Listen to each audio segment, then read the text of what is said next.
दोस्तों ये स्टोरी का 7वां भाग है। अगर आपने इस स्टोरी के पिछले वाले भाग नहीं देखे तो मैंने प्लेलिस्ट में मेंशन कर दिया, आप ज़रूर जाकर के चेकआउट करें। अगली सुबह जब आराध्या नींद से उठी तो उसने देखा 11 बज चुके हैं। टाइम देखते हुए आराध्या ने आह भरी, वह फिर से देर तक सोई थी। वह बेड से नीचे उतरने ही वाली थी कि उसने देखा रुद्र हाथों में ट्रे लिए रूम के अंदर आ रहा है। आराध्या की तरफ देखकर मुस्कुराकर रुद्र ने कहा, गुड मॉर्निंग। फिर वह ट्रे को बिस्तर पर रखते हुए बोला, जाओ फ्रेश हो जाओ और फिर ब्रेकफास्ट कर लो। लेकिन मैं सबके साथ ब्रेकफास्ट करना चाहती हूँ, आराध्या ने कहा। रुद्र ने मुस्कुराते हुए कहा, तुम्हारा मतलब है कि तुम सबके साथ लंच करना चाहती हो। आराध्या ने अपना सिर नीचे कर दिया और बोली, सॉरी मैं फिर से सो गई। रुद्र ने हंसते हुए कहा, क्या तुम ज्यादा देर सोने के लिए मुझसे सॉरी बोल रही हो या फिर मेरी शर्ट के ऊपर लार टपकाने के लिए? मैं ऐसा नहीं करती। आराध्या अपनी आंखों को बड़ा करते हुए बोली, क्या मैं तुम्हें अपना कल रात का शर्ट दिखाऊं? रुद्र ने मुस्कुराते हुए कहा। फिर थोड़ी देर रुककर उसने कहा, मुझे कोई फर्क नहीं पड़ता, तुम मेरे साथ कुछ भी करो। आराध्या बेड से नीचे उतर गई और बोली, क्या आप मुझे कल से जल्दी उठा देंगे? रुद्र ने अपना सिर हिलाया और कहा, यह कोई बड़ी बात नहीं है, तुम जितनी देर चाहो सो सकती हो, तुम्हें कोई कुछ नहीं कहेगा। अब जल्दी से ब्रेकफास्ट करो और रेडी हो जाओ। हम कहाँ जा रहे हैं? आराध्या ने पूछा। हम अपनी ब्यूटीफुल वाइफ के लिए कुछ ब्यूटीफुल ड्रेस खरीदने जा रहे हैं, रुद्र ने कहा। आराध्या उसकी बात सुनकर मुस्कुराई और बाथरूम में रेडी होने चली गई। इस बीच साक्षी और आशुतोष जी शर्मा हाउस के बाहर खड़े थे। कभी कभी रुद्र को समझ नहीं पाता था। आशुतोष जी ने कहा, आपका बेटा बिल्कुल आपके जैसा है। वह चाहता है कि पूरी दुनिया को पता चले कि आराध्या उसकी पत्नी और खासकर उसके एक्स बॉयफ्रेंड को। साक्षी जी ने मुस्कुराकर कहा। आशुतोष जी ने सर हिलाया और फिर वह दोनों अंदर चले गए। शर्मा हाउस के अंदर जैसे ही वह दोनों अंदर आए, उन्होंने देखा वहां पर मोहित के अंकल सूरज शर्मा और उसके दादाजी को छोड़कर सभी मौजूद थे। मोहित के पापा उनकी ओर देखकर मुस्कुराए और कहा, welcome Mrs and Mr Singhania, आपको यहाँ देखकर खुशी हुई, आइए बैठिए। जानवी और मोहित ने भी जाकर उनको ग्रीट किया। साक्षी जी ने जैसे ही उन दोनों को देखा तो उनकी मुस्कुराहट चली गई और उनके चेहरे पर एक कोल्ड एक्सप्रेशन आ गया। आशुतोष जी ने साक्षी जी का हाथ पकड़ा और उनके कान में धीरे से फुसफुसाई, खुद को कंट्रोल करो साक्षी, यह कुछ भी करने का समय नहीं है। अपने चेहरे पर मुस्कान लाते हुए साक्षी जी ने कहा, क्या तुम कपूर फैमिली की छोटी बेटी नहीं हो? जानवी ने हाँ में सिर हिलाया। तो तुम यहाँ क्या कर रही हो? साक्षी जी ने पूछा। इससे पहले कि जानवी अभी जवाब दे पाती, मोहित के पापा ने कहा, वह मेरी बहू है। मोहित की वाइफ साक्षी जी ने अपनी भौहें उठाई और कहा, वह ऐसा है, मैंने कभी उनकी शादी के बारे में नहीं सुना। आपने अपने बेटे की शादी करवा दी और हमें इनवाइट नहीं किया, लेकिन हम आपको कितना कंजूस नहीं समझते। फिर थोड़ी देर रुक कर उन्होंने आगे कहा, हमने रुद्र की वाइफ के लिए एक पार्टी दी है और हम यहाँ आपको इनवाइट करने आए हैं। मुझे उम्मीद है आप सब मिसेज रुद्र सिंघानिया को देखने जरूर आएंगे। साक्षी जी ने अपनी आंखें सिकोड़ ली और कहा, अगर आपकी बेटी की शादी इतनी आसानी से हो सकती है तो रुद्र की क्यों नहीं हो सकती? और आपको तो पता है सिंघानिया फैमिली कितनी पावरफुल है और हम किसी भी ऐसी वैसी लड़की को एक्सेप्ट नहीं करेंगे, चाहे वह कितनी भी अमीर फैमिली से क्यों ना बिलोंग करती हो। अगर वह एक पावरफुल बैकग्राउंड से बिलोंग करती है तो और कुछ मैटर नहीं करता, मोहित के पापा ने कहा। उनकी बात सुनकर साक्षी जी ने मुस्कुराते हुए कहा, करेक्टर मैटर करता है, उसका बिहेवियर मैटर करता है, लेकिन वह कौन सी फैमिली से यह मैटर नहीं करता। वैसे भी आप लोग इसे कभी नहीं समझ पाएंगे। साक्षी जी रूड बिहेवियर के लिए जानी जाती थी। आशुतोष जी हंसने लगे। उधर मोहित के पापा भी असहज महसूस करने लगे, जबकि मोहित गुस्से में आग बबूला हो रहा था। इनविटेशन कार्ड को टेबल पर रखते हुए आशुतोष जी ने कहा, यह रहा इनविटेशन कार्ड, मुझे उम्मीद है आप तो सब कल जरूर आएंगे। मोहित के पापा ने अपना गला साफ किया और कहा, हाँ हाँ हम जरूर आएंगे और रुद्र उसकी वाइफ को अपना आशीर्वाद देंगे। और मिस्टर सिंघानिया, मैं आपसे प्रोजेक्ट के बारे में बात करना चाहता था। आशुतोष जी ने उन्हें रोका और कहा, मैं अब सिंघानिया इंडस्ट्रीज का सीईओ नहीं हूँ, मेरा बेटा अब सीईओ है, इसीलिए यह सब वही डिसाइड करेगा। और क्योंकि आपका बेटा जो शर्मा इंडस्ट्रीज का सीईओ है तो आप उन दोनों को ही यह मैटर संभालने दीजिए। यह कहने के बाद वह दोनों बिना उनकी बात सुने उठकर चले गए। उनके जाने के बाद मोहित के पापा ने वह इनविटेशन कार्ड पटक दिया और कहा वह खुद को क्या सोचते हैं, खासकर वह साक्षी सिंघानिया। जानवी वहां पर बस चुपचाप खड़ी थी। फिर उसने कुछ सोचकर मुस्कुराकर जल्दी से अपना फोन निकाल कर एक मैसेज टाइप किया। शाम 4 बजे हार्ट बीट कैफे। जब आराध्या वापस रूम के अंदर थी तो उसके फोन में एक नोटिफिकेशन आया। आराध्या का फोन देखते हुए रुद्र ने कहा, आराध्या तुम्हें किसी ने मैसेज भेजा है, क्या है आप मुझे बताइए। आराध्या ने अंदर से कहा। जानवी का नाम देखकर रुद्र पहले हैरान हो गया, फिर वह फोन वापस टेबल पर रखते हुए उसने कहा, यह तुम्हारी बहन ने भेजा है। वह शाम 4 बजे हार्ट बीट कैफे में तुमसे मिलना चाहती है। आराध्या ने सुना लेकिन कुछ कहा नहीं। कुछ देर बाद वह वॉशरूम से बाहर आई और बेड पर बैठ गई।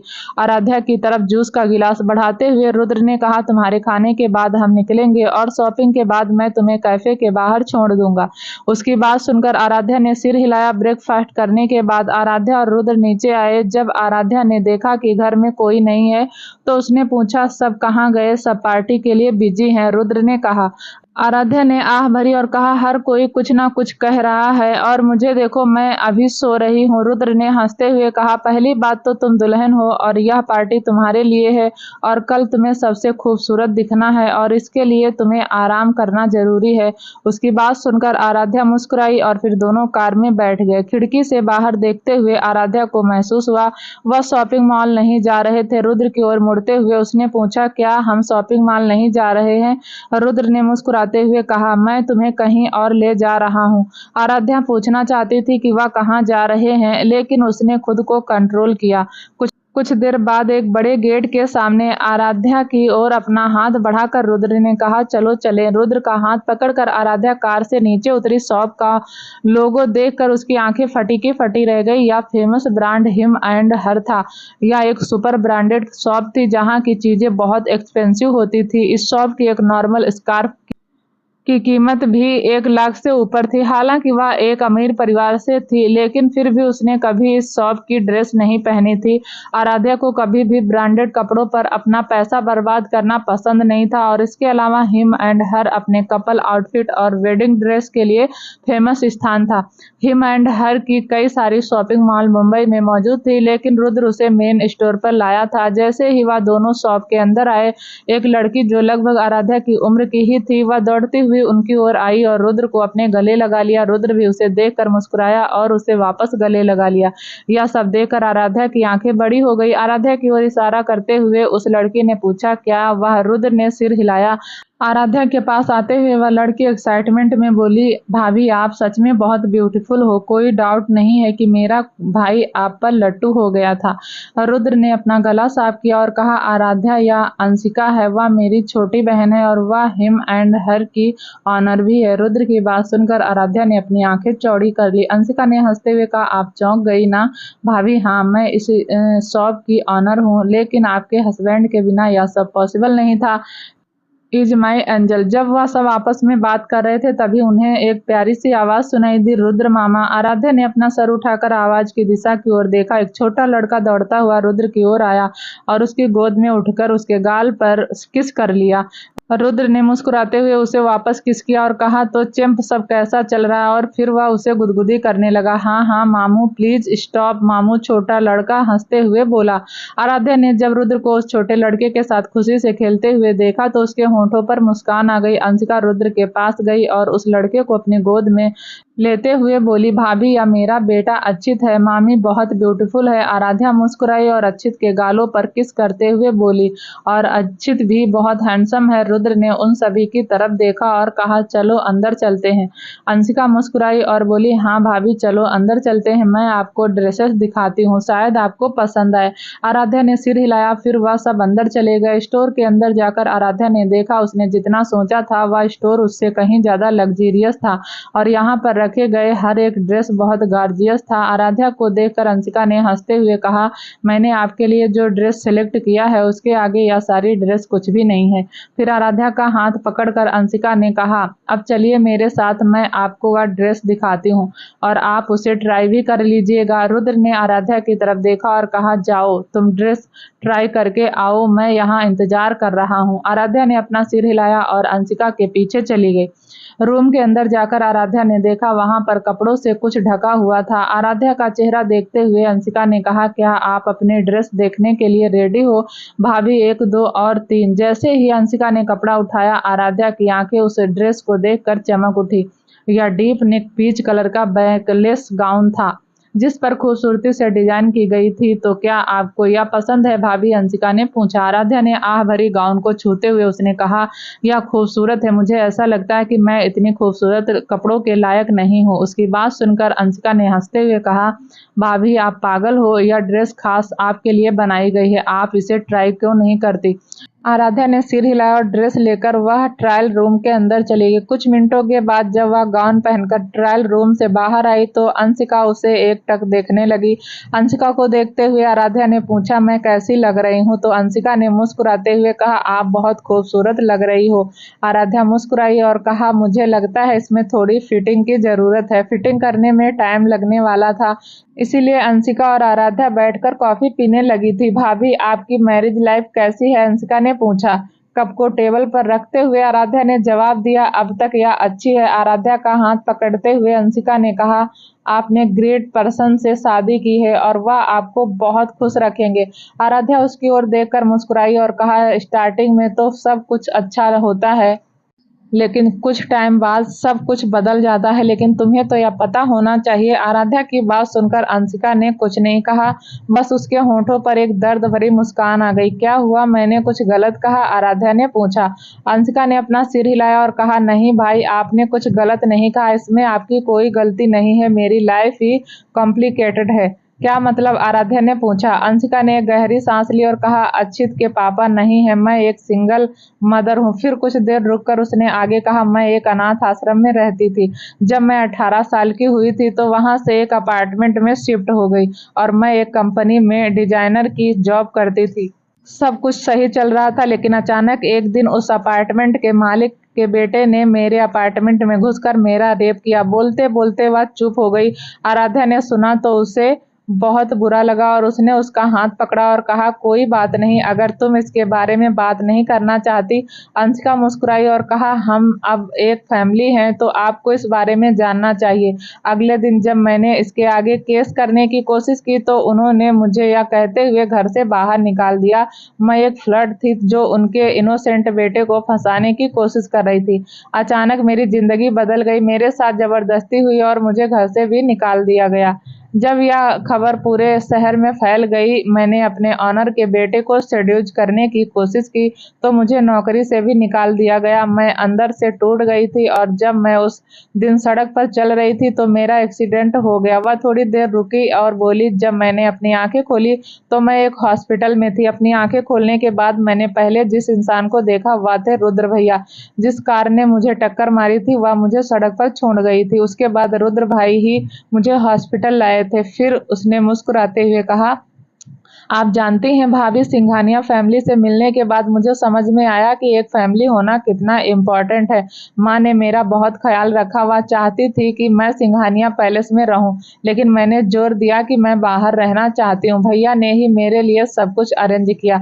जब मैंने उनसे कहा कि मैं एक डिजाइनर थी तो उन्होंने मुझसे कहा कि मुझे अपना डिजाइनिंग शॉप खोलना चाहिए और उन्होंने ही मेरी हेल्प की। यह सब करने में 3 महीने के बाद मुझे पता चला कि मैं प्रेग्नेंट हूँ, तो मैं अबॉर्शन कराना चाहती थी, लेकिन भाई ने मुझे समझाया कि इसमें इस बच्चे की कोई गलती नहीं है और यह बच्चा मेरा भी था और मुझे किसी मासूम को इसकी सजा नहीं देनी चाहिए। और उन्होंने मुझे यह भी कहा कि वह हमेशा मेरे साथ रहेंगे, इसीलिए मुझे किसी भी चीज से डरने की कोई जरूरत नहीं है। उनके समझाने के बाद मैंने अबॉर्शन नहीं कराया। 6 महीने के बाद अक्षित का जन्म हुआ और जब मैंने उसे पहली बार अपनी गोद में लिया तो मुझे बहुत खुशी हुई। मुझे खुशी हुई कि मैंने भैया की बात मानकर इस बच्चे को जन्म देने का फैसला किया। अब अक्षित तो मेरी दुनिया है और मैं उससे बहुत प्यार करती हूँ। सब कुछ सुनने के बाद आराध्या की आंखों में आंसू आ गए। उसे अंशिका के लिए बहुत बुरा लगा और साथ ही रुद्र के लिए उसकी रिस्पेक्ट बढ़ गई। रुद्र का उसकी लाइफ में आना उसकी लाइफ का बेस्ट मोमेंट था। आराध्या को रोते देख अंशिका ने हंसते हुए कहा, पता है मेरी स्टोरी बहुत ही सैड है लेकिन अब उसके एक हैप्पी एंडिंग है। आराध्या ने अंशिका का सिर थपथपाया और कहा, अंशिका तुम सच में बहुत ही स्वीट और ब्रेव गर्ल हो। अब आराध्या और अंशिका उस रूम से बाहर आई तो उन्होंने देखा रुद्र अक्षित के साथ खेल रहा। आराध्या को देखते हुए अंशिका ने मुस्कुराते हुए कहा, भैया अक्षित से बहुत प्यार करते हैं। आराध्या मुस्कुराई और सिर हिलाया। वह बस चुपचाप रुद्र को देखने लगी। वह सब सच में बहुत अच्छा था। रुद्र को अक्षित के साथ खेलते हुए देखकर आराध्या ने सोचा शायद वह अपने बच्चे से भी बहुत ज्यादा प्यार करेंगे। जब रुद्र ने आराध्या को मुस्कुराते हुए देखा तो पूछा, क्या सब ठीक है? आराध्या ने सिर हिलाया। सब कुछ हो गया है भाई, मैं आप दोनों के कपड़े सिंघानिया पैलेस भेज दूंगी, अंशिका ने कहा। रुद्र ने अंशिका का सिर थपथपाया और कहा, तुम्हें आज रात अक्षित के साथ सिंघानिया पैलेस में आना है। माँ चाहती हैं कि हम सब साथ रहें। अंशिका ने सिर हिलाया और कहा, मैं आ जाऊंगी, आप चिंता मत कीजिए। अक्षित ने ताली बजाई और कहा, यह तो बहुत अच्छी बात है, आज मैं दादा और दादी से मिलूंगा। आराध्या ने अक्षित के गाल पर खींचे और कहा, हाँ तुम मिलोगे क्या? आप भी वहां होंगी? अक्षित ने पूछा। अक्षित के बालों को सहलाते हुए आराध्या ने कहा, हाँ ठीक है, तो अब हम चलते हैं। मैं आज रात तुम दोनों को लेने के लिए ड्राइवर को भेज दूंगा, रुद्र ने कहा। फिर वह दोनों वहां से चले गए। जैसे ही वह वहां से बाहर आए और रुद्र ने आराध्या के कंधे पर हाथ रखा और पूछा, क्या हुआ? रुद्र की तरफ देखकर आराध्या ने कहा, आप बहुत अच्छे इंसान हैं मिस्टर सिंघानिया। रुद्र ने हंसते हुए कहा, मुझे ऐसा कुछ बताओ जो मैं नहीं जानता। फिर अपनी घड़ी को देखते हुए उसने कहा, 3:45 बज गए हैं, तुम्हें अपनी बहन से 4 बजे मिलना भी है तो चलो। आराध्या जानवी से मिलना नहीं चाहती थी लेकिन क्योंकि रुद्र उसके साथ था तो उसे किसी बात की टेंशन नहीं थी। 10 मिनट बाद वह कैफे के बाहर पहुंचे। आराध्या को देखकर रुद्र ने कहा, मैं बाहर तुम्हारा इंतजार कर रहा हूँ, ठीक है? अगर कुछ प्रॉब्लम हुई तो मुझे कॉल करना। आराध्या ने अपना सिर हिलाया और कार से बाहर निकल गई। कैफे के अंदर आराध्या कैफे के अंदर जाकर जानवी को ढूंढने लगी। जानवी ने अपना हाथ उठाया और कहा, आराध्या दीदी मैं यहाँ हूँ। जानवी के पास आकर आराध्या कुर्सी पर बैठ गई और बोली, तुमने मुझे क्या कहने के लिए यहाँ पर बुलाया है? जानवी मुस्कुराई और कहा, आपने मुझे हेलो भी नहीं किया। कुछ देर रुकते हुए उसने कहा, वैसे भी मैं समझ गई किसी के लायक हूँ। आराध्या मुस्कुराई और कहा, अच्छा हुआ तुम कुछ तो समझती हो। जानवी मुस्कुराई और कहा, दीदी क्या आपको आज कोई इनविटेशन मिला? आराध्या समझ नहीं पाई इसलिए उसने सिर हिलाया। नहीं। जानवी मुस्कुराई और अपने बैग से एक इनविटेशन कार्ड निकाला। फिर उस कार्ड को टेबल पर रखते हुए कहा, सिंघानिया फैमिली का इनविटेशन है। रुद्र सिंघानिया की शादी हो गई और उसी के लिए उन्होंने कल एक पार्टी का अरेंजमेंट किया है। आराध्या मुस्कुराई और पूछा, लेकिन इसका मुझसे क्या लेना देना है? मुझे पता है कि आपने कपूर इंडस्ट्रीज को बचाने के लिए रुद्र सिंघानिया को सेड्यूस करने की कोशिश की, जानवी ने कहा। उसकी बात सुनकर आराध्या हैरान हो गई और कहा, मैं अपने हस्बैंड को सेड्यूस करूंगी? जानवी आराध्या की तरफ देखकर अजीब तरह से मुस्कुराई और आगे बोली, लेकिन रिजल्ट क्या हुआ?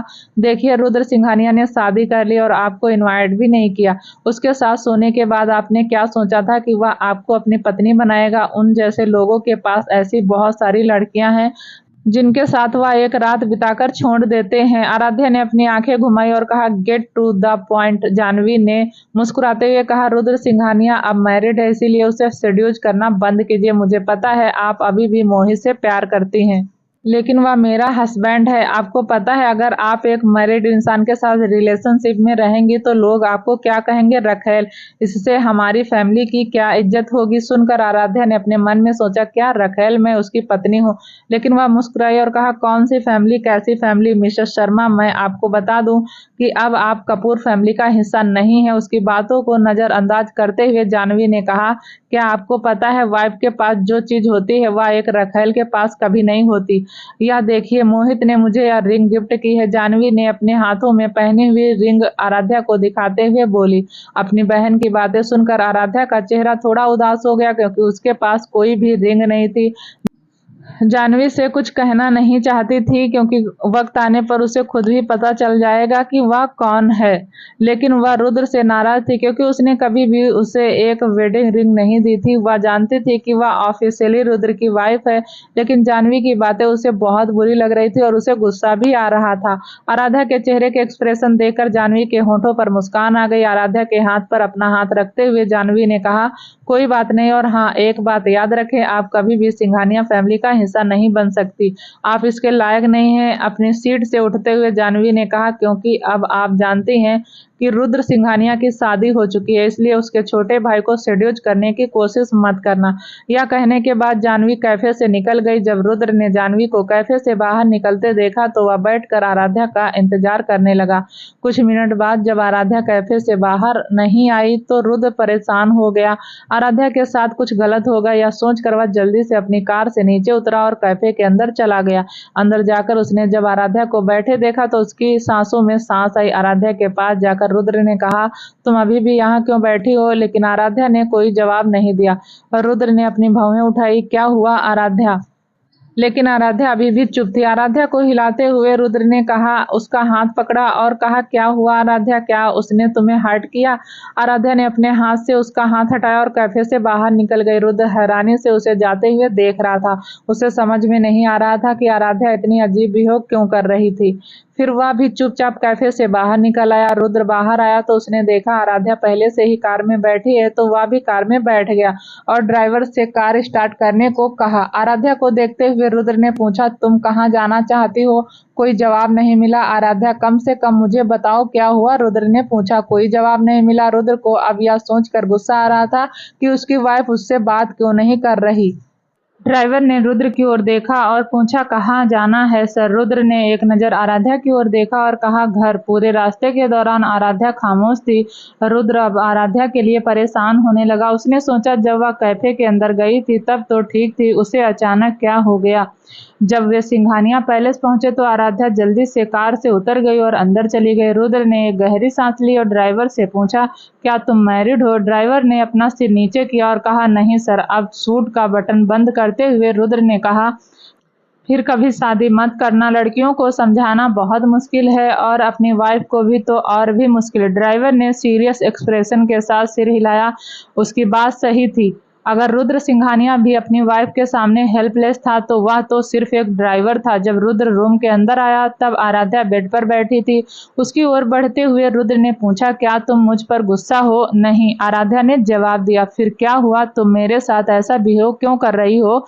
रुद्र ने पूछा। आराध्या ने उसकी ओर देखा और कहा, तो आप सच में नहीं जानते? या तो अच्छी बात है। रुद्र का मन हो रहा था कि वह चुल्लू भर पानी में डूब मरे। अरे, उसने गहरी सांस लेकर कहा, अगर तुम मुझे नहीं बताओगी कि मैंने ऐसा क्या किया जो तुम मुझसे नाराज हो तो मुझे कैसे पता चलेगा? बेड से उतरते हुए आराध्या ने कहा, क्योंकि आप नहीं जानते, कुछ भी कहने का कोई मतलब नहीं है, इसलिए आप मेरे रूम से बाहर जाइए, मुझे चेंज करना है। रुद्र ने अपना थूक निगल लिया। इस मोमेंट पर उससे आराध्या से बहुत डर लग रहा था, इसीलिए बिना टाइम वेस्ट किए वह कमरे से बाहर निकल गया। स्टडी रूम के अंदर सोफे पर बैठकर रुद्र आज की सारी बातें याद करने लगा। फिर उसने अपना फोन निकाला और रजत को कॉल लगाया। बोलिए सर। उधर से आवाज आई, मुझे शाम 4 बजे 5 बजे के बीच हार्ट बीट कैफे के सीसीटीवी फुटेज चाहिए, जहां आराध्या और जानवी को मैं क्लियरली देख पाऊंगा। तुम्हारे पास इसे कहने के लिए 10 मिनट है। या कहने के बाद रुद्र ने कॉल कट कर दिया। दूसरी ओर से रजत बहुत फ्रस्ट्रेट फील कर रहा था। रुद्र पिछले 2 दिनों से ऑफिस नहीं आया था, इसीलिए उस पर काम का प्रेशर ज्यादा था और उसके बॉस ने उसका काम और बढ़ा दिया था। अपनी किस्मत पर आहें भरते हुए रजत किसी को कॉल करने लगा। 5 मिनट के अंदर रजत ने रुद्र को वह सीसीटीवी फुटेज भेज दिया। बिना टाइम वेस्ट किए रुद्र ने वह वीडियो चलाया। वीडियो में सब कुछ नॉर्मल लग रहा था। जानवी बात कर रही थी और आराध्या के चेहरे पर मुस्कान थी। रुद्र वीडियो बंद करने ही वाला था कि उसने जानवी को अपने हाथों की अंगूठी की तरफ इशारा करते हुए देखा। रुद्र ने अपनी आंखें सिकोड़ ली। फिर वह अपनी वाइफ के चेहरे के एक्सप्रेशन को देखने लगा। आराध्या के चेहरे के एक्सप्रेशन को देखकर रुद्र समझ गया कि आराध्या उससे नाराज क्यों थी। उसने वाकई बहुत बड़ी गलती की थी। वह वेडिंग रिंग के बारे में कैसे भूल सकता है? वह अपने आप को कोसने सोचने लगा वह इतना बेवकूफ था, लेकिन अब सवाल यह था कि अब वह क्या करे। वह अपने ख्यालों में खोया था, तभी उसका फोन बज उठा। जब रुद्र ने कॉल देखी तो उसका मूड खराब हो गया।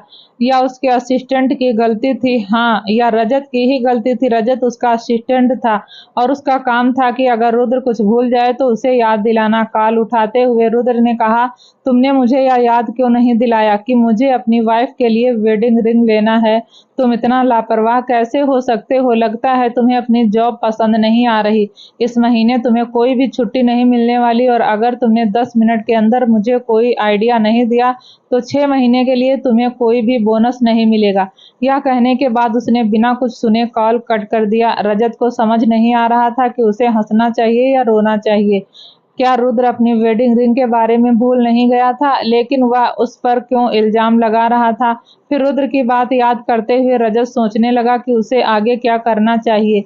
इस बीच आराध्या बेड पर बैठी रुद्र के बारे में सोच रही थी। अपना बिहेवियर याद करते हुए आराध्या ने सोचा कि उसे रुद्र को सॉरी कहना चाहिए। जिस सिचुएशन में उन दोनों की शादी हुई थी, उस टाइम इन सब चीजों के बारे में भूल जाना नॉर्मल था। बेड से नीचे उतरकर उसने एक गहरी सांस ली और कमरे से बाहर चली गई। स्टडी रूम के अंदर रुद्र अपनी पत्नी को खुश करने के लिए अलग अलग ट्रिक्स के बारे में सोच रहा था कि तभी उसका फोन बजा। कॉल उठाते हुए रुद्र ने कहा, बोलो सर, मेरे पास एक बहुत अच्छा प्लान है। दूसरी तरफ से रजत की एक्साइटमेंट में भरी आवाज सुनाई दी, अगर अच्छा हुआ तो ही हमारे लिए बेहतर है, ने कहा। रजत ने अपनी आंखें घुमाई और कहा, आप आज मैडम के लिए वेडिंग रिंग खरीद कर कल पार्टी में सबके सामने उन्हें दे सकते हैं। रुद्र मुस्कुराया। उसके पास सच में एक कैपेबल असिस्टेंट था। ठीक है, तुम आकर मुझे यहाँ से पिक कर लो। हम ज्वेलरी शॉप में जा रहे हैं, वेडिंग रिंग खरीदनी है और तुम मेरी हेल्प करने वाले हो, रुद्र ने कहा। ओके सर, रजत ने कहा। कॉल कट करके रुद्र ने जैसे ही अपना फोन टेबल पर रखा, किसी ने दरवाजा नॉक किया। कम इन, रुद्र ने कहा। दरवाजा धीरे से खुला और आराध्या स्टडी रूम के अंदर आई। जैसे ही रुद्र ने अपनी वाइफ को देखा, वह अपनी सीट से उठ खड़ा हुआ और कहा, तुम्हें अंदर आने के लिए मेरी परमिशन की जरूरत नहीं है। आराध्या ने अपना सिर नीचे किया और कहा, मैं असल में कुछ कहना चाहती थी। क्या कहना है, कहो, रुद्र ने कहा। Sorry, I am really very sorry, मुझे आपके साथ ऐसा बिहेव नहीं करना चाहिए था। मैं बस, आराध्या अपनी बात पूरी करने से पहले रुक गई। अपने हाथों को ऊपर करते हुए रुद्र ने अपनी भौहों को ऊपर उठाया और पूछा, तुम क्या? आराध्या ने गहरी सांस ली और कहा, आई एम सॉरी, तुम बहुत रूड थी, रुद्र ने शिकायत की। आराध्या ने अपना सिर नीचे कर लिया और बोले, आई एम सॉरी, मुझे बहुत बुरा लगा, रुद्र ने कहा। आई एम सॉरी, आराध्या बोली, मुझे बहुत ज्यादा हर्ट हुआ, रुद्र ने कहा। सॉरी, आराध्या बोली। ऐसे ही रुद्र आराध्या से शिकायत करता रहा और वह सॉरी कहती रही। तुम्हें क्या लगता है मिसेस सिंघानिया, तुम्हारा यह सॉरी मुझ पर काम करने वाला है, रुद्र ने कहा। आराध्या ने अपना सिर उठाया और अपने निचले होंठ को काट लिया। धीरे धीरे रुद्र की ओर बढ़कर उसने उसके गाल पर किस किया और जल्दी से स्टडी रूम से बाहर निकल गई। रुद्र उसकी हरकत से हैरान हो गया। उसने कभी उम्मीद नहीं की थी कि आराध्या कुछ ऐसा करेगी। हालांकि आराध्या ने सिर्फ उसके गाल पर किस किया था, लेकिन फिर भी वह मदहोश होने वाला लगा। जल्दी से अपने होश में आते हुए वह चिल्लाया, आराध्या, यह मेरे लिए काफी नहीं है। यह देखते हुए कि आराध्या वहां से चली गई थी, रुद्र ने अपने गाल पर हाथ रखकर मुस्कुराया।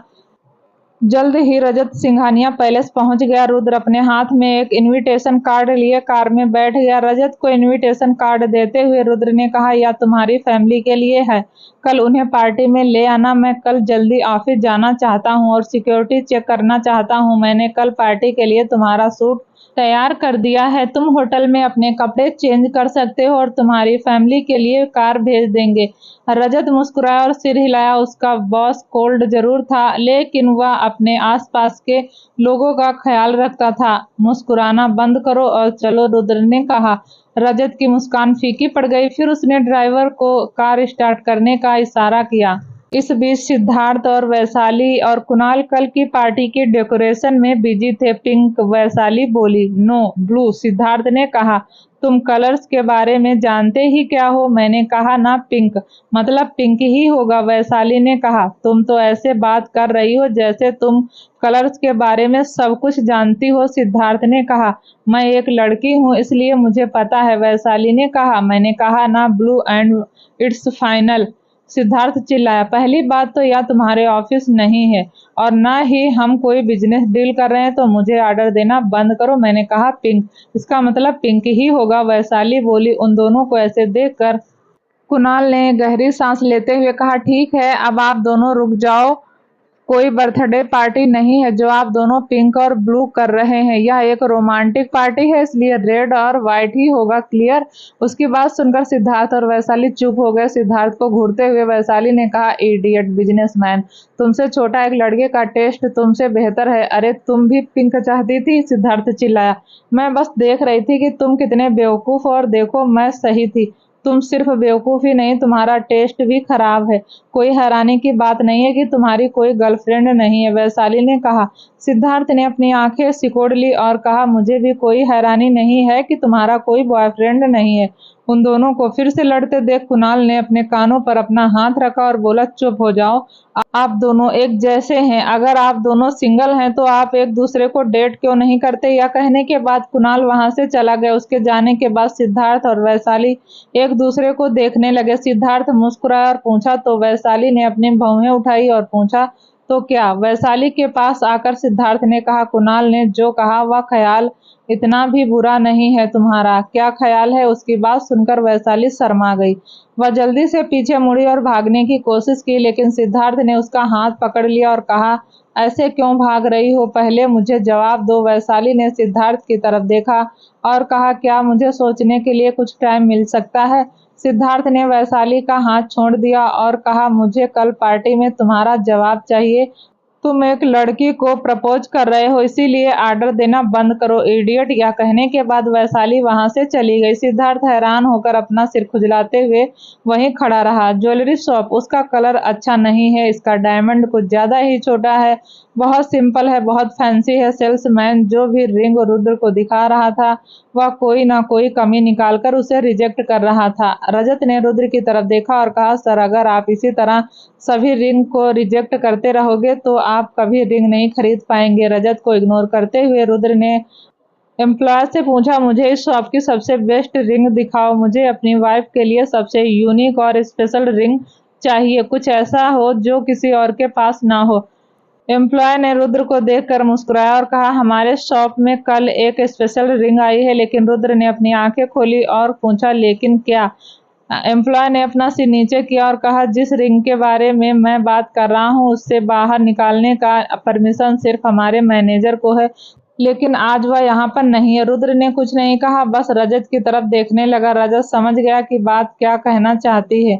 उसने जल्दी से किसी को फोन किया। 15 मिनट के बाद एक अधेड़ उम्र का आदमी ज्वेलरी शॉप के अंदर आया। सांस लेने की कोशिश करते हुए उन्होंने कहा, good evening mister Singhania and sorry. फिर अटेंडेंट्स की ओर मुड़ते हुए उन्होंने कहा, तुमने मुझे पहले क्यों नहीं बताया कि मिस्टर सिंघानिया यहाँ पर आए हैं? अटेंडेंस ने अपना सिर नीचे किया और कहा, सर, वह मुझे जल्दी से रिंग दिखाओ। रुद्र ने अटेंडेंस को डांटते हुए कहा। मैनेजर रुद्र को देखकर मुस्कुराया और कहा, बिल्कुल सर, फिर वहां से चला गया। कुछ पल मिनट के बाद मैनेजर हाथ में एक मीडियम साइज बॉक्स लेकर बाहर आया। बॉक्स को रुद्र के सामने टेबल पर रखते हुए उसने धीरे से बॉक्स को खोला। यह रिंग प्लेटिनम से बनी है और इस पर जो डायमंड है वह सबसे एक्सपेंसिव है, लेकिन रिंग यूनिक बनाती है इसके पीछे की कटोरी। मैनेजर कुछ देर रुका और फिर आगे बोला, एक जौहरी ने यह रिंग अपनी पत्नी के लिए डिजाइन की थी, लेकिन इससे पहले कि वह इस पर काम करना शुरू कर पाता उसकी पत्नी का एक्सीडेंट हो गया और उसकी मौत हो गई। 2 साल बाद जौहरी की भी हार्ट अटैक की वजह से उसकी वर्कशॉप में मौत हो गई।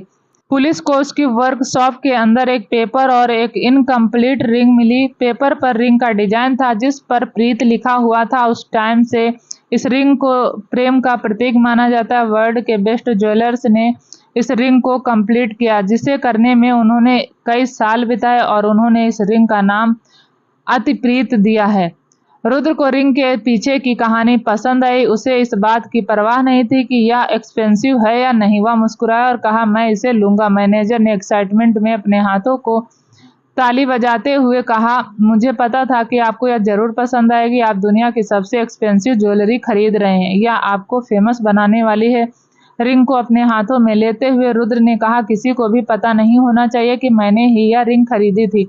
आप चाहे तो परसों मेरा नाम बता सकते हैं, मैं कल अपनी वाइफ को सरप्राइज देना चाहता हूँ। मैनेजर ने मुस्कुराकर सिर हिलाया। वर्ल्ड की सबसे एक्सपेंसिव रिंग एक्टिविटी सोल्ड हो गई। मुंबई इसी तरीके से हेडलाइट कर रही थी। हर कोई उस शख्स का नाम जानना चाहता था जिसने यह रिंग खरीदी थी। साथ में मिस्टर आशुतोष सिंघानिया और मिसेस साक्षी सिंघानिया की इनविटेशन कार्ड हैंड ओवर करने की पिक्चर भी जंगल की आग की तरह फैल रही थी। पार्टी के न्यूज पूरे मुंबई शहर में फैल गई। इंडिया के मोस्ट एलिजिबल बैचलर में से एक की शादी हो गई। खबर सबके बीच में हलचल पैदा करने के लिए काफी थी। रिपोर्टर सिंघानिया पैलेस और सिंघानिया इंडस्ट्रीज के बाहर जमा होने लगे। ग्लोबल एंटरटेनमेंट के बाहर भी कुछ रिपोर्टर थे। जब समर्थ को ग्लोबल एंटरटेनमेंट के बिल्डिंग से बाहर आते हुए देखा तो उन्होंने तुरंत उनको रिपोर्टर ने घेर लिया। रिपोर्टर, मिस्टर सिंघानिया, आपके भाई की इस तरह सीक्रेटली शादी करने की क्या वजह है? रिपोर्टर 2, मिस्टर सिंघानिया कौन है? मिसेज रुद्र सिंघानिया, क्या वह एक नॉर्मल लड़की है या social light? Reporter, mister Singhania, क्या आप भी अपने भाई की तरह सीक्रेटली शादी करेंगे? समर्थ ने हेल्पलेसली अपना सिर खुजलाया और कहा, यह मेरे भाई का डिसीजन है कि वह कैसे शादी करना चाहते हैं और उन्होंने जो भी डिसीजन लिया हम उनके साथ हैं। और मेरी भाभी कौन है यह आपको कल पता चल जाएगा और वक्त बताएगा कि मैं सीक्रेटली शादी करूंगा या नहीं। यह कहने के बाद समर्थ अपने बॉडीगार्ड की हेल्प से जल्दी से कार में बैठकर बिल्डिंग से बाहर निकल गया। जैसे ही वह कार में बैठा उसका फोन बज उठा। उसने फोन उठाते हुए कहा, भाई अंशिका और अच्युत को पिक करके सिंघानिया पैलेस ले आओ। रुद्र ने कहा। समर्थ थोड़ी देर के लिए झिझक गया और कहा, ठीक है। रुद्र ने गहरी सांस ली और कहा, ज्यादा मत सोचो, बस जाओ। समर्थ ने सिर हिलाया। 30 मिनट के बाद समर्थ हिम एंड हर के बाहर आ गया। जैसे ही वह कार से बाहर निकला एक प्यारा सा लड़का उसकी ओर दौड़ता हुआ आया और बोला, समर्थ अंकल। समर्थ मुस्कुराया और उसे उठाकर उसने कस कर गले लगा लिया और कहा, अरे। अच्युत ने एक क्यूट सा पाउट बनाया और कहा, मैं आपसे नाराज हूँ। समर्थ ने उसके गाल खींचे और कहा, I am sorry, can I promise you, मैं तुमसे रोज मिलूंगा। एक बार चारों ओर देखते हुए समर्थ ने पूछा, तुम्हारी मॉम कहाँ है? वह अंदर है, अच्युत ने कहा। उसे नीचे उतारते हुए समर्थ ने कहा, जाओ और कार के अंदर बैठो, मैं तुम्हारी मॉम को लेकर आता हूँ। फिर उसने अपने बॉडीगार्ड को अच्युत की देखभाल करने का इशारा किया और खुद अंदर चला गया। जब समर्थ स्टोर के अंदर आया तो उसने देखा अंशिका कुर्सी पर खड़ी और ऊपर कुछ कर रही है। जल्दी से उसकी ओर बढ़ते हुए समर्थ ने कहा, यह डेंजरस है, तुम्हें ऐसा नहीं करना चाहिए। धीरे धीरे कुर्सी से नीचे उतरते हुए अंशिका ने कहा, यह कुछ भी नहीं है, मुझे यह सब करने की आदत है। समर्थ ने सिर हिलाया। एक फीकी मुस्कान के साथ अंशिका ने पूछा, तुम यहाँ क्या कर रहे हो? मैं यहाँ तुम्हें और अच्युत को सिंघानिया पैलेस ले जाने के लिए आया हूँ। फिर थोड़ी देर रुक कर वह बोला, भाई ने मुझसे कहा। अंशिका ने सिर हिलाया और कहा, वाह ठीक है, मुझे बस कुछ मिनट टाइम दो। समर्थ ने अंशिका को देखा और कहा, जितना टाइम लगे ले लो, I will wait for you. Anshika ने अपना सिर नीचे किया और कहा, मैं आई मीन बाहर तुम्हारा वेट कर रहा हूँ। यह कहने के बाद समर्थ जल्दी से वहां से बाहर आ गया। कुछ मिनट बाद जब अंशिका बाहर आई तो उसने देखा समर्थ और अच्युत एक दूसरे के साथ खेल रहे हैं। वह दोनों साथ में बहुत प्यारे लग रहे थे। वह जानती थी कि पूरा सिंघानिया फैमिली अच्युत से बहुत प्यार करती है, खासकर समर्थ और रुद्र। मॉम, समर्थ अंकल मेरा पीछा कर रहे हैं, अंशिका के पास अच्युत दौड़कर आते हुए बोला। समर्थ ने जब देखा कि अच्युत अंशिका के पास गया तो उसने उसका पीछा करना बंद कर दिया। अंशिका अच्युत को देखकर मुस्कुराई और कहा, अंकल को मास्टर मत बोलो, यह अच्छी बात नहीं होती। उसकी बात सुनकर अच्युत हंस पड़ा। फिर उसने अपने छोटे हाथों से अंशिका का हाथ पकड़ा और कहा, मम्मा चलो ना, जल्दी चलते हैं, मैं दादी और दादाजी से मिलना चाहता हूँ। ड्राइवर की ओर मुड़ते हुए समर्थ ने कहा, मुझे कार की चाबी दो, आज मैं ड्राइव करूंगा। लेकिन सर, ड्राइवर ने कहा, इट्स ओके, बॉडीगार्ड के साथ दूसरी कार में आ जाओ। यह कहने के बाद वह जाकर कार की ड्राइविंग सीट पर बैठ गया। मम्मा आप अंकल के साथ सामने बैठो और मैं पीछे की सीट पर बैठ जाऊंगा, अच्युत ने कहा। अंशिका को थोड़ा झिझक महसूस हुई। फिर वह जाकर समर्थ के पास वाली सीट पर बैठ गई। यह देखकर समर्थ के होठों पर थोड़ी सी मुस्कान आ गई। फिर उसने इंजन चालू किया और कहा, सीट बेल्ट। समर्थ के बात सुनकर अंशिका ने सीट बेल्ट लगाई। फिर वह तीनों वहां से निकल गई। 20 मिनट के बाद वे सिंघानिया पैलेस पहुंचे। जैसे ही कार रुकी अच्युत तेजी से नीचे उतरा और सिंघानिया पैलेस के अंदर भाग गया। अच्युत, इस तरह से मत भागो, अंशिका ने कहा और जल्दी से सीट बेल्ट खोलकर कार के नीचे उतरने लगी। लेकिन तभी समर्थ ने उसका हाथ पकड़कर उसे रोकते हुए कहा, अंशिका वहीं पर जम गई जब उसने अपने हाथों पर किसी के गर्म हाथ को महसूस किया। मैं हमेशा तुम्हारा इंतजार करूंगा, चाहे वह आपके स्टोर के बाहर हो या रियल लाइफ में। यह कहने के बाद समर्थ नीचे उतर गया और अंशिका को हैरानी में छोड़कर वहां से चला गया। अंशिका ने जल्दी से खुद को संभाला और वह भी अंदर चली गई। पैलेस के अंदर जब अंशिका अंदर आई तो उसने देखा सब लिविंग रूम में बैठे थे, खुशी खुशी बातें कर रहे थे और हंस रहे थे और सभी अचित को प्यार कर रहे थे, खासकर उसके दादा और दादी। अंशिका तुम आ गई। आराध्या जल्दी से उसकी तरफ गई और उसे गले लगा लिया। अंशिका मुस्कुराई और उसे वापस गले लगा लिया। आओ, सब तुम्हारा इंतजार कर रहे हैं। आराध्या अंशिका को सबके बीच लाते हुए बोली। साक्षी जी ने उसको और अंशिका को गले लगा लिया। अंशिका, लगता है तुम्हें अपनी माँ की याद नहीं आती। अंशिका ने सिर हिलाया और कहा, नहीं माँ, ऐसी बात नहीं है। साक्षी जी ने उसका सिर थपथपाया और कहा, आशुतोष जी ने उसका सिर थपथपाया और कहा, मैं पिछले 2 साल से कह रहा हूँ कि तुम अचित के साथ यहाँ पर चली आओ। तुम हमेशा काम में बिजी रहती हो। अचित तो यहाँ रहेगा तो ज्यादा खुश रहेगा। तुम्हारी माँ यहाँ है, मैं यहाँ हूँ। हाँ अंशिका, तुम्हें यहीं रहना चाहिए, हम भी यहाँ रह रहे हैं, आराध्या ने कहा। लेकिन अंशिका ने कुछ नहीं कहा। दूसरी ओर समर्थ उस उम्मीद भरी आंखों से उसे देख रहा था। आराध्या को उन दोनों के बीच कुछ अजीब लगा। ठीक है, मैं यहीं रहूंगी, अंशिका ने कहा। यह सुनकर समर्थ के होठों पर एक टेढ़ी मीठी लंबी मुस्कान आ गई और वह वहां से एक गिलास उठाकर पानी पीने लगा। आराध्या धीरे से समर्थ के पास आई और बोली, तुम उसे लाइक करते हो ना? आराध्या का सवाल सुनकर समर्थ को खांसी आ गई। कई बार कहने के बाद उसने कहा, आपके इस सवाल का क्या मतलब है भाभी? मैं किसे लाइक करता हूँ? आराध्या ने समर्थ को ध्यान से देखा और फिर से पूछा। मैंने कहा, तुम अंशिका को लाइक करते हो या नहीं? समर्थ ने आह भरी और पूछा, आपको कैसे पता? आराध्या मुस्कुराई और कहा, यह तुम्हारे पूरे चेहरे पर लिखा है। समर्थ ने मुस्कुराते हुए कहा, काश वह इसे देख पाती। तुम्हें जाकर अपनी फीलिंग के बारे में अंशिका को बताना चाहिए, आराध्या ने कहा। इस पर समर्थ ने एक दर्द भरी मुस्कान के साथ कहा, मैंने 2 साल पहले उसे अपनी फीलिंग के बारे में बताया था, लेकिन उसने मुझे रिजेक्ट कर दिया। आराध्या ने उसके कंधे पर हाथ रखा और पूछा, क्या तुमने उससे पूछा? क्यों? समर्थ मुस्कुराया और कहा, नहीं, मैंने नहीं पूछा। मुझे पता है कि उसके पास अपनी वजह थी। मैंने उससे सिर्फ इतना कहा कि मैं हमेशा उसका इंतजार करूंगा। आराध्या ने उसके कंधे को थपथपाया और कहा, परेशान मत हो, सब कुछ ठीक हो जाएगा। Just don't give up. Samarth ने कुछ नहीं कहा, बस अपना सिर हिला दिया। पार्टी में कुणाल पहले ही यहाँ से चला गया था। बस सिद्धार्थ और वैशाली जाने वाले थे। आओ, मैं तुम्हें घर छोड़ दूंगा, सिद्धार्थ ने कहा। कोई बात नहीं, मैं कैब ले लूंगी, वैशाली ने कहा। सिद्धार्थ ने अपना सिर झुका लिया और पूछा, तुम्हें मुझसे ज्यादा अपने कैब ड्राइवर पर भरोसा है? फिर कुछ देर रुककर उसने आगे कहा, नहीं नहीं, मैं तुम्हें घर ले जा रहा हूँ and it's final. Vaishali helplessly उसकी बात पर एग्री हो गई। वह दोनों वहां से जाने ही वाले थे कि रुद्र वहां पर आया। वाह यार, तुम्हें तो पार्टी के लिए ज्यादा ही जल्दी है, सिद्धार्थ ने कहा। रुद्र ने सिद्धार्थ को इग्नोर कर दिया और वैशाली की तरफ मुड़कर बोला, thank you for help Vaishali.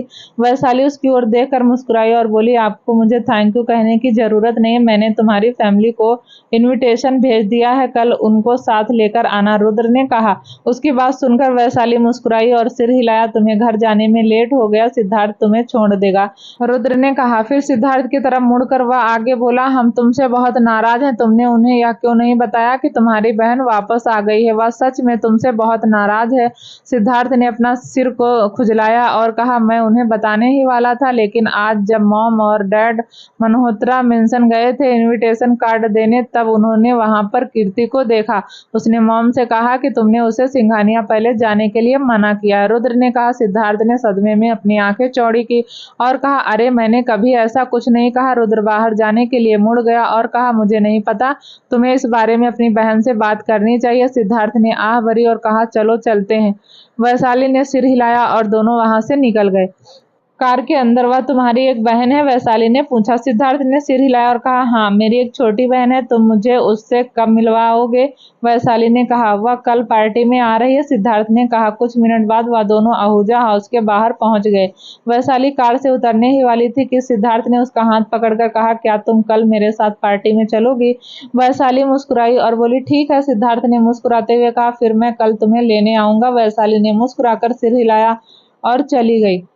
Ahuja house के अंदर जैसे ही वैशाली अंदर आई, उसने देखा उसके पापा मिस्टर आहूजा दरवाजे के पास खड़े हुए उसे देख रहे हैं। कौन है वह लड़का जिसके साथ तुम घर आई हो? मिस्टर आहूजा ने पूछा। फ्रेंड, वैशाली ने कहा। मिस्टर आहूजा ने अपनी बेटी की तरफ देखकर मुस्कुराते हुए पूछा, फ्रेंड या बॉयफ्रेंड? पापा, वैशाली मुंह बनाकर बोली। मिस्टर आहूजा मुस्कुराए और कहा, ओके ओके, सॉरी, मैं तुमसे कुछ नहीं कहूंगा, लेकिन कम से कम अपने पापा को तो बताओ वह लड़का कौन था? वैशाली ने अपनी आंखें घुमाई और कहा, वह सिद्धार्थ मल्होत्रा है, आप प्लीज और कोई सवाल मत पूछना। यह कहने के बाद वह अपने कमरे में चली गई। सिद्धार्थ मल्होत्रा जब घर में आया तो लिविंग रूम में मिसेज मल्होत्रा, सिद्धार्थ की सेकंड मदर, उसका इंतजार कर रही थी। आप यहाँ क्या कर रही हो? सिद्धार्थ ने पूछा। मैं तुम्हारा वेट कर रही थी, मिसेज मल्होत्रा ने कहा। सिद्धार्थ उनके पास बैठ गया और कहा, यह आपके हेल्थ के लिए सही नहीं है, आपको जल्दी सोना चाहिए। मिसेज मल्होत्रा मुस्कुराई, फिर सिद्धार्थ के बालों को छूते हुए बोली, तुम टायर्ड लग रहे हो। सिद्धार्थ ने गहरी सांस ली, फिर मिसेज मल्होत्रा की गोद में सिर रखकर उसने आंखें बंद कर ली और कहा, हाँ थोड़ा। क्या तुमने डिनर किया? मिसेज मल्होत्रा ने पूछा। नहीं, सिद्धार्थ ने कहा। ठीक है, चलो फिर खाना खा लो, मिसेज मल्होत्रा ने कहा। मुझे कुछ टाइम ऐसे ही रहने दीजिए, सिद्धार्थ ने कहा। कुछ टाइम बाद मिसेज मल्होत्रा सिद्धार्थ के लिए खाना सर्व करने लगी। भाई, एक मीठी आवाज कमरे में गूंजी। सिद्धार्थ ने अपना सिर उठाया और देखा कि उसकी छोटी बहन उसके पास आ रही है। सिद्धार्थ ने अपनी छोटी बहन को देखकर आह भरी, तुम अभी तक सोई नहीं हो? कीर्ति ने हंसते हुए कहा। मैं आपका इंतजार कर रही थी। हालांकि कीर्ति और सिद्धार्थ सौतेले भाई बहन थे, लेकिन वह दोनों एक दूसरे से बहुत प्यार करते थे। मॉम यहाँ आज आई थी, उन्होंने क्या कहा? सिद्धार्थ ने पूछा। कीर्ति ने नजरें चुराई और कहा, नथिंग। सिद्धार्थ ने उसका सिर थपथपाया और पूछा, कल पार्टी में क्या पहन रही हो? कीर्ति सिद्धार्थ को मासूमियत से देखने लगी और कहा, हाँ भाई, मैं आपसे इस बारे में बात करना चाहती थी। माँ चाहती है कि मैं वहाँ भारी भरकम गाउन पहनूं। You know I hate all my gown. पहनना नहीं चाहती, प्लीज हेल्प मी, सिद्धार्थ ने मुस्कुराते हुए कहा। माँ, मुझे लगता है कीर्ति को कल गाउन ही पहनना चाहिए। कीर्ति ने सदमे में अपनी आंखें चौड़ी कर ली। लेकिन बस हो गया, अब अपने भाई से बहस मत करो और जाकर सो जाओ, मिसेज मल्होत्रा ने कहा। सिद्धार्थ ने कुछ नहीं कहा, उसने अपना सिर नीचे किया और खाना जारी रखा। कीर्ति ने उन दोनों को मुंह बनाकर देखा और फिर अपने रूम में चली गई। उसके जाने के बाद सिद्धार्थ ने मिसेज मल्होत्रा से कहा, माँ, मुझे लगता है उसकी बात पर ध्यान देना बंद करो, तुम उसे बहुत परेशान करती हो। तुम अपनी बहन को इस तरह बिगाड़ रहे हो, वह एक सोशलाइट है, उसे गाउन पहनने की आदत डालनी चाहिए, मिसेज मल्होत्रा ने कहा। सिद्धार्थ ने आह भरी और सिर हिलाया।